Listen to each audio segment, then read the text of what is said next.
ఓం శ్రీ సాయిరామ్. పరిప్రశ్న గ్రంథం నుండి కొంత భాగం తెలుసుకుందాం.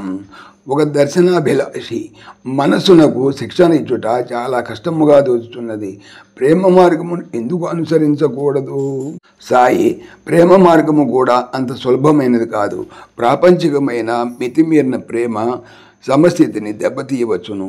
భారతీయ సంస్కృతి మహిళలను గృహ కృత్యములలో సంపూర్ణముగా నిమగ్నము చేయడం ద్వారా సమస్థితిని కాపాడును.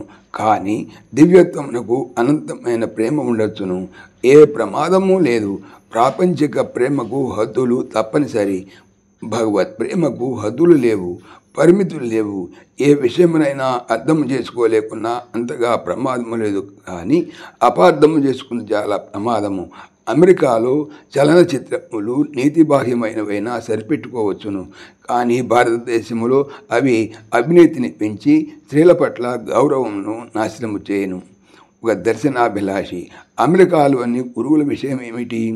సాయి, కొందరు అమెరికా నుండి భారతదేశమునకు వచ్చి కొంత యోగమును నేర్చుకొని తిరిగి వెళ్ళి యోగ సంస్థలను స్థాపించి గురువులయ్యేదరు.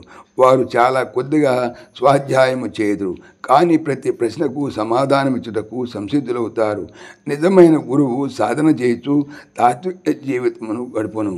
ప్రజలు అతనిని అనుసరించుటకు కారణము అతని ప్రబోధములో వారికి జీవము కనపడును. హిస్లాప్. ప్రపంచమంతటా వ్యాపించి ఉన్న ఈ గురువులను ఏ విధముగా పరిగణించవలెను? వారిలో కొందరు ఎంతో మంచి చేతున్నట్లుగా కనపడినా మీకు వారి పట్ల సద్భావం ఉన్నట్లు లేదు. వారు దైవత్వమును గురించి అత్యద్భుతముగా మాట్లాడుదురు. ఎందరో శిష్యులు వారి చుట్టూ చేరుతున్నారు. సాయి, అటువంటి వారికి సముచితమైన కార్యం ఏమిటంటే వారు తమకు భగవంతుని గురించి తెలియదని అంగీకరించి తాము తమ అనుచరులు కలిసి సాధన చేసి భగవంతుని కనుగొనేదామని సూచించవలెను. కానీ వారు అటువంటి పని చేయట్లేదు.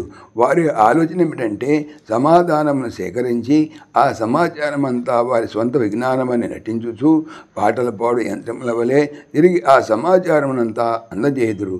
అటువంటి వ్యక్తి ఒకడు కలడు. అతని కుమారుని పైననే అతని ప్రభావం ఏమాత్రము లేదు.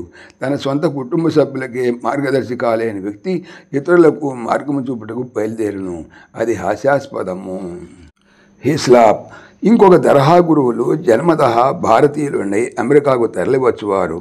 అంతర్జాతీయంగా ప్రఖ్యాతి నుండి వేలాదిగా శిష్యులను కలిగి ఉన్న ఒక వ్యక్తి దీనికి మంచి ఉదాహరణ. అతని ద్వారా ఎందరికో భారతదేశం పట్ల ఆసక్తి పెరిగి వారు ధ్యానమును అభ్యసించారు. అతని అనుచరులు జీవితంలో అద్భుతమైన సత్ఫలితములు కలిగినవని వేల కొలది నివేదికలు గలవు. అటువంటి గురువుకు కొంత విలువను ఆపాదించకూడదా? సాయి, లక్షలాది ప్రజలు పద్మాశ్రమను వేసుకుని ధ్యానించుదురు. కనీసం ఒక్కరికి కూడా భవబంధము నుండి విమోచన కలగదు. ఇది అంతా దేని కొరకు చేస్తున్నట్లు? కనీసం గురువుకైనా మోక్షము ప్రాప్తించినా దానికి కొంత విలువ ఉండును, కానీ అది కూడా జరగట్లేదు. ఏదైనా చిన్న పొరపాటు జరిగినా దానివలన ఎంతో హాని జరుగును. వీటన్నిటి తుది ఫలితం ఏమంటే అది గురు శిష్యులను ఇద్దరిని చెడగొట్టును. బాహ్యముగా కనిపించు ఆ ప్రయోజనము తాత్కాలికమైనది. నీకు కావలసినంత యథార్థ అనుభవం ఉన్నది. నీవు గురుస్థానం అలంకరించుదువా? సాయిరామ్. హిస్లాప్. భగవంతుడు క్షమించాలి. నేను ఎట్టి పరిస్థితుల్లోనూ గురువును కాలేను. నేను ఆ యోచనను వ్యతిరేకించినట్లుగా ఇంక దేనిని వ్యతిరేకించలేను. ఆ ఊహే నాకు సరిపట్టలేదు. సాయి, అదే సరియైన మార్గము. ఆ విధముగా నువ్వు గురువు అవుతున్నావు. నిజమైన గురువు తనకు తాను గురువునని చెప్పుకోడు.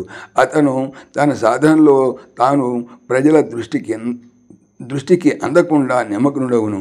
అతని జీవన విధానమును గమనించిన ఒకరిద్దరు అతన్ని సమీపించి విలువైన విషయములను తమతో పంచుకోమని అతన్ని బలవంతము చేదురు.